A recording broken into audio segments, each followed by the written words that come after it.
Students and welcome back to my channel math solutions with Rose ma'am. आज हम discuss करने वाले हैं अपनी इस वीडियो में क्लास 10th की साइंस का जो पेपर हुआ था आपका 1 नवंबर 2022 का, उसकी हम मार्किंग स्कीम डिस्कस करेंगे, जो कि ऑफिशियल मार्किंग स्कीम है डिपार्टमेंट की तरफ से हमें आई है। आपका 80 मार्क्स का पेपर आया था। तो चलिए हम देख लेते हैं वन बाय वन करके कि क्वेश्चंस के जो आंसर्स थे वो क्या थे, और आप उसके अकॉर्डिंगली अपने नंबर्स जो हैं वो कैलकुलेट कर सकते हैं कि आपने कितना सही किया और कितना गलत, और फिर नेक्स्ट पेपर में आप उसी हिसाब से अपनी प्रिपरेशन जो है वो भी कर सकते हैं। सो हम वीडियो को शुरू करते हैं। अभी तक जिन बच्चों ने चैनल सब्सक्राइब नहीं किया है, it's a request students, please video को लाइक शेयर एंड चैनल को सब्सक्राइब ज़रूर कर दीजिएगा। सेक्शन ए में क्वेश्चन नंबर 1 का आंसर है B, sublimation of dry ice. Second का डी, थर्ड का बी, फोर्थ का milky colour disappears due to the formation of soluble, fifth का सिल्वर, और सिक्स का Fe आयरन, सेवेंथ का फंगस सैप्रोफाइटिक, और इसी का टेप वर्म पैरासाइट।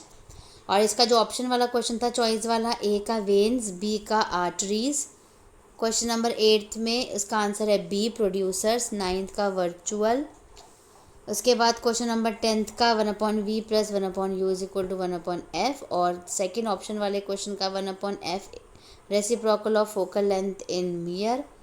और उसके बाद 11th question number 11th, ability of eye lens to adjust its focal length as per the distance of the object. 12th का answer refraction of light, atmospheric refraction. 13th का red and violet respectively. Question number 14 assertion और reason वाले थे, तो इसका A answer correct है। Assertion and जो reason है वो both are correct and R is the correct reason for assertion A. 15th का D, A is false but R is true, और इसका चॉइस वाला क्वेश्चन था A is false but R is true. 16 का A part is correct, both A and R true. And 17th का जो first था उसका डी पार्ट करेक्ट है, solutions and copper metal. Second का B part A G, third का D part, fourth का C part, fifth का D part. ये हमारे वो क्वेश्चंस हैं जो मैं बता रही हूँ, केस स्टडी वाले क्वेश्चन है 17 से 20, है ना। तो 18 जो है उसका फर्स्ट का ए पार्ट, सेकंड का बी, थर्ड का बी, फोर्थ का डी, और ये फिफ्थ का डी। इसके बाद क्वेश्चन नंबर 19, फर्स्ट का बी आंसर, सेकंड का बी, थर्ड का बी, फोर्थ का सी आंसर, फिफ्थ का सी आंसर। फिर 20th क्वेश्चन पे फर्स्ट पार्ट, फर्स्ट का सी, सेकंड का सी, थर्ड का ए, फोर्थ का बी आंसर, फिफ्थ का बी। इसके बाद सेक्शन बी पे आते हैं। फर्स्ट 21 का जो फर्स्ट पार्ट था उसकी ये आपकी इक्वेशन बनेगी, इसके आगे ये, और सेकंड का आंसर है एट नाइट। क्वेश्चन नंबर 22 का ऑक्सैलिक एसिड, और सेकंड का एसिटिक एसिड बताना था आपका, और थर्ड का टार्टरिक एसिड, फोर्थ का फॉर्मेरिक एसिड एंड एनी अदर लिख सकते हैं आप। और इसके चॉइस वाला जो क्वेश्चन था उसमें आपको लिखना था acid formation in the mouth, tooth decay when pH is less than 5.5। फिर आता है क्वेश्चन नंबर 23। इसका आंसर है, अगर आपने लिखा हुआ है इसके अंदर तो आपको पूरे मार्क्स मिलेंगे। 2 marks provide alkaline condition needed in the small intestine, emulsification of fat, और any other correct answer. And 24 का testosterone in male and oestrogen in female.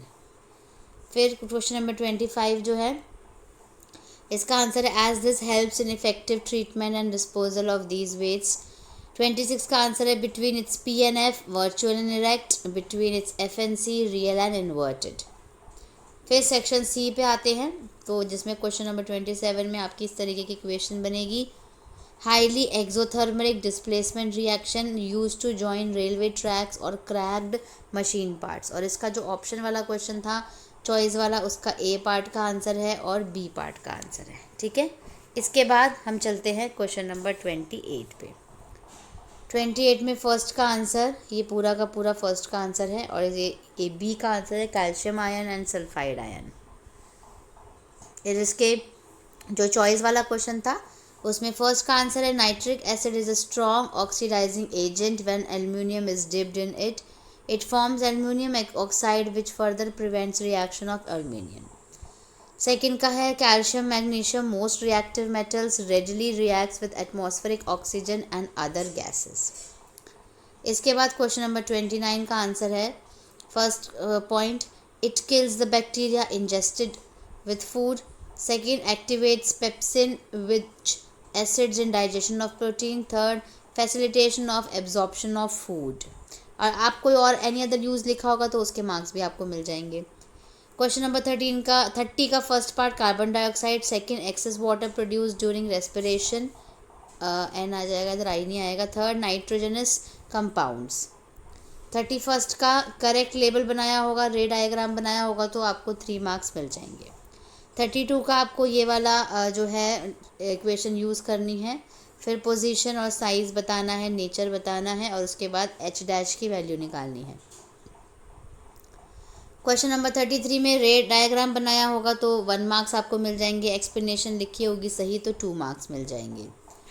Section D में 34 का फर्स्ट पार्ट है sulphur sulphide basic copper carbonate, 1 marks का।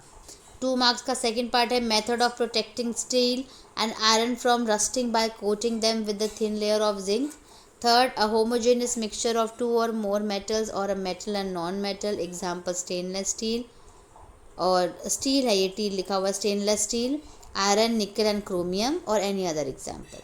35 में अगर diagram सही बनाया होगा एलिमेंट्री कैनल का तो 3 मार्क्स मिल जाएंगे, लेबलिंग सही करी होगी तो अगेन 3 मार्क्स, और प्रोटीन डाइजेशन के बारे में भी दिया होगा तो वो भी आपको मार्क्स मिल जाएंगे। इसके बाद फर्स्ट का आंसर, सेकेंड, थर्ड, फोर्थ और फिफ्थ का आंसर। इसके बाद question number 36, definition of myopia लिखी होगी तो 2 मार्क्स, लेबल्ड रे डायग्राम किया होगा 2 मार्क्स और हाउ टू गेट करेक्टेड इसके लिए 1 मार्क्स। और इसके ऑप्शन वाले में the person is suffering from myopia hence the corrective lens used as a concave lens, इसके 1 मार्क्स। इन्फिनिटी शो करने के लिए 1 मार्क्स, और ये यहाँ पर इक्वेशन लगा करके एफ़ की वैल्यू निकाल करके फॉर्मूला लगा करके एफ़ और पी की वैल्यू निकालनी है तो आपको 3 मार्क्स पूरे मिल जाएंगे। तो ये लास्ट क्वेश्चन था बेटे आपका जो क्वेश्चन पेपर था, तो हमने ये मार्किंग स्कीम डिस्कस कर लिया। आप इसके अकॉर्डिंगली अपने नंबर्स जो हैं वो कैलकुलेट कर लीजिए। Thank you so much students for watching this video. फिर मिलेंगे हम नई वीडियो में नए टॉपिक के साथ। वीडियो को लाइक, शेयर एंड चैनल को सब्सक्राइब ज़रूर कर दीजिए।